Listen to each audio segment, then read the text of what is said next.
Welcome back to my animal education series. Today I'm at World Bird Sanctuary with Thomas. Hello. Hey. Nice to see you again.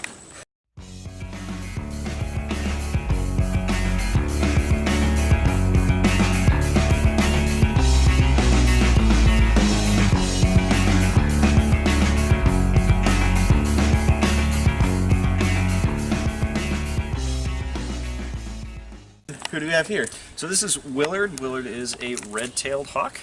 Red-tailed hawks are one of the most common hawk species in the entire country. They're found pretty much everywhere. And what kind of environment do these birds like to live in? Well, that's kind of the cool thing about these birds, is they're found all the way down into like South America, all the way up into like Alaska. They're they're capable of living in a super wide array of environments, whether it's like really hot and arid or really cold and wet. They do really well pretty much everywhere. They're very, very well adapted, especially with living in pretty close proximity with people. And what adaptations do they have to be able to adapt to these different climates? So it's just mostly just kind of everything. They're very generalistic predators, so they hunt lots of stuff. So they'll hunt everything from like small rodents to reptiles to amphibians, and of course, just like any other kind of bird of prey, they'll eat carrion pretty much whenever they can get it. So given that like super wide variety of prey that they're willing to go after, that means that there's not very many places that they can't live.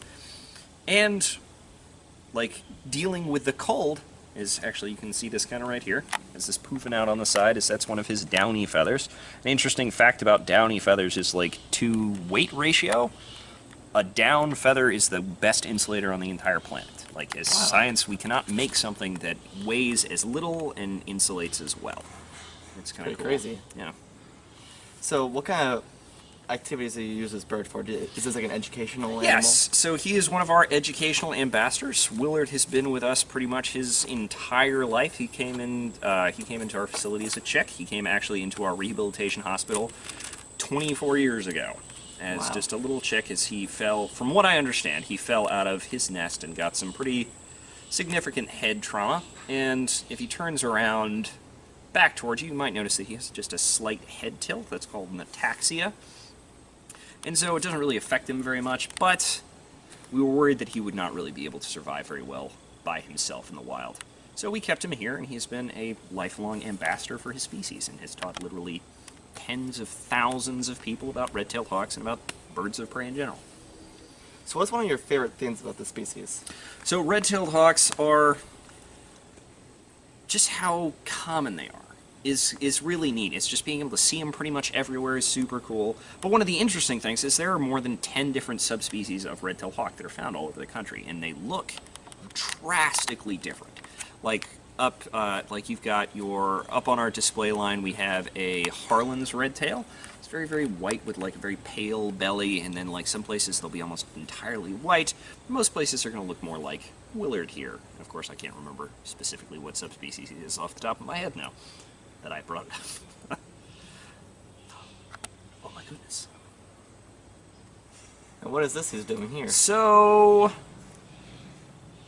I was thinking that maybe he was going to cast for us. So one thing that a lot of people don't realize is a lot of people have dissected like owl pellets before. What that is it's just like, it's a pellet of undigestible material, like feathers, bones, fur, all that kind of junk. All the stuff that an owl eats that they can't use. But what most people don't realize is that all birds of prey actually cough up pellets like that. But the reason that you don't dissect anything other than owl pellets is because like eagles and falcons and hawks and all that kind of stuff will tear their food into smaller pieces. Owls are a lot better about swallowing stuff just completely whole. And their stomach acid is a little bit weaker than everybody else's, so it's not going to break down the bone as much. It's birds like this, if you dissected a hawk pellet, for example, it'd just be fur and feathers. There's not anything to find in there. Splinters of bones here. But no, it'd be real hard to identify and just kind of different stuff like that. It's definitely not as much fun. But I don't actually think he's going to do that. I'm disappointed. That would have been cool. So how does this coloration help them in the wild? So, you might remember we actually did talk a little bit about that the last time we spoke. Is they are what are known as countershaded. So they're light on the bottom and kind of darker on the top. So, being predators, You can kind of tell that from his back as opposed to his front. So when an animal looks up, they see kind of a lighter colored thing that's flying over. It's going to be harder for them to see than like a really, really dark shape that's flying over. As opposed to like if something is above him and they're looking down, they're going to see that kind of darker shape that will blend in more with the environment.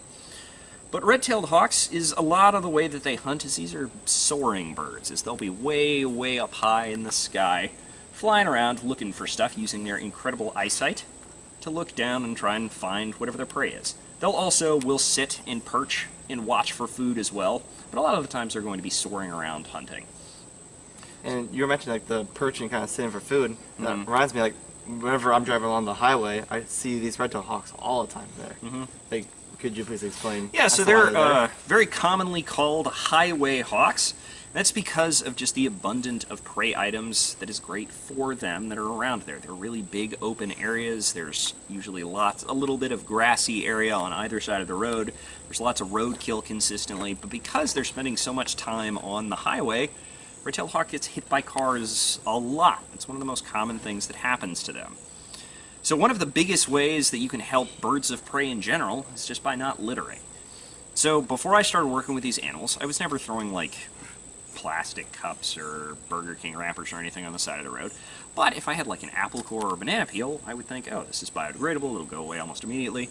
I'd throw it out the window, and I'd think, oh, that'll be gone. But that banana peel or that apple core or whatever is going to attract insects and mice and rats to the road. And that's going to attract these guys. About a third of the animals that we get into our rehabilitation hospital, and this is similar to pretty much everywhere that I've worked, are animals that have been hit by cars. And what's so unfortunate is it's mostly preventable if we knew what kind of damage it was doing. Hey, you were mentioning like apple cores and banana peels. Like, are you complaining about not littering? No, It's gonna help you and your family. But you were mentioning that like apple cores and banana peels are like biodegradable.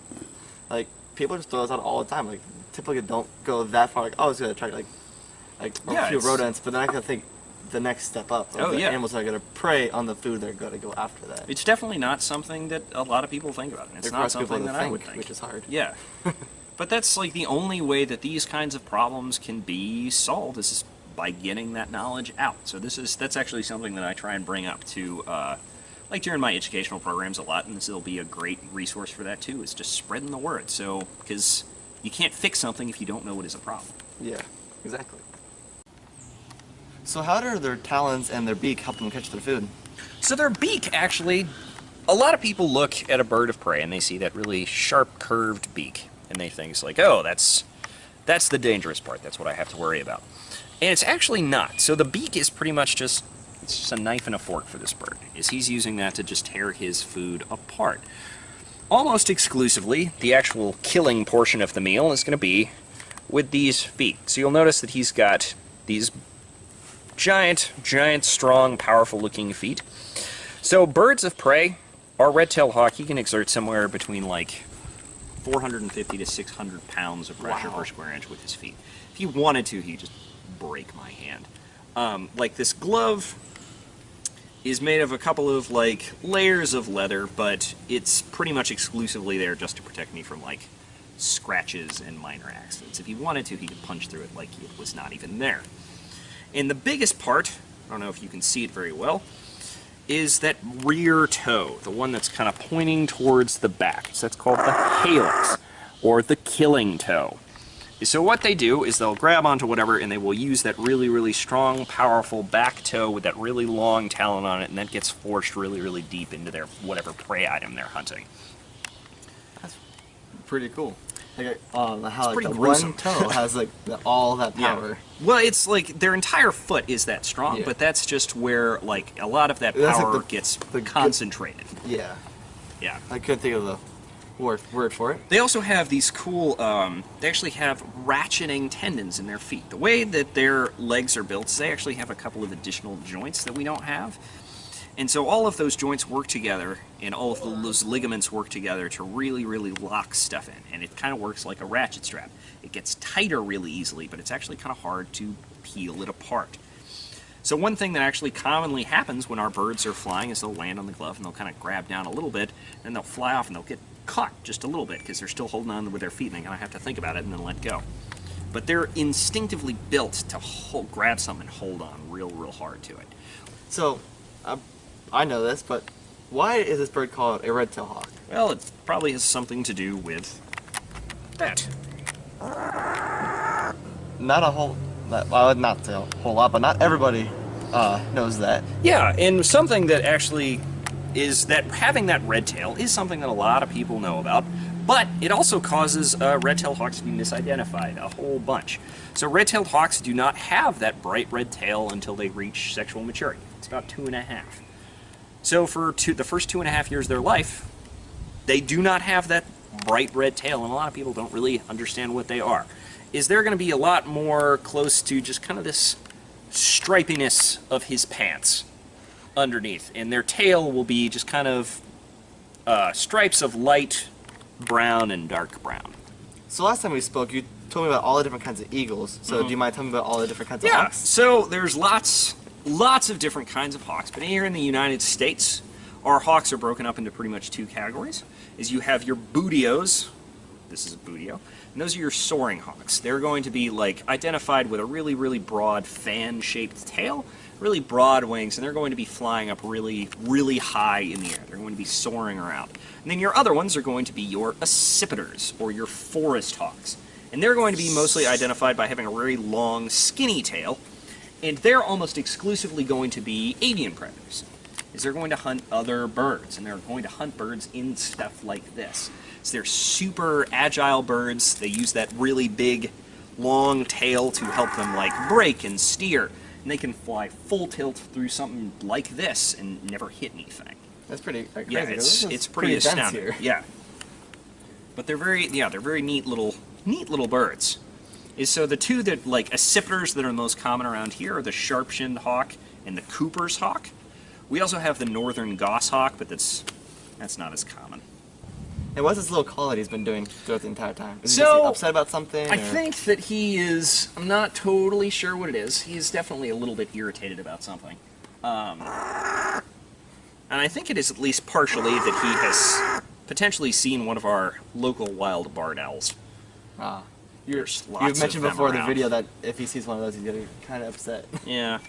And you have a whole He's lot not of them. very worried about it, but he's definitely a little bit irritated. Well, let's not irritate him anymore and kind of cut the video off here. But I think I talked about everything. So thank you so much for telling us about the red-tailed hawk. Yeah, of course. My pleasure. Thank you. It's great to see you again. Absolutely. And if you guys enjoyed this week's episode, don't forget to leave a big thumbs up down below, subscribe to my channel, and also check out my Instagram @Kolshirk. As always, I'll see you next week.